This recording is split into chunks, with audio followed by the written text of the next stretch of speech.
Mistake number 6, forgetting about the big picture.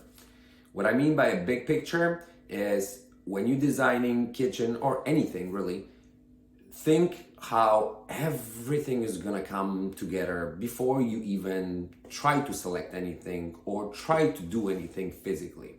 That's where interior designers, architects, and specialized general contractors come in handy. They've done enough of those projects to where they can share their experience and expertise and help you with visualizing, also putting on paper and doing 3D renderings to get you in your space before you actually do it.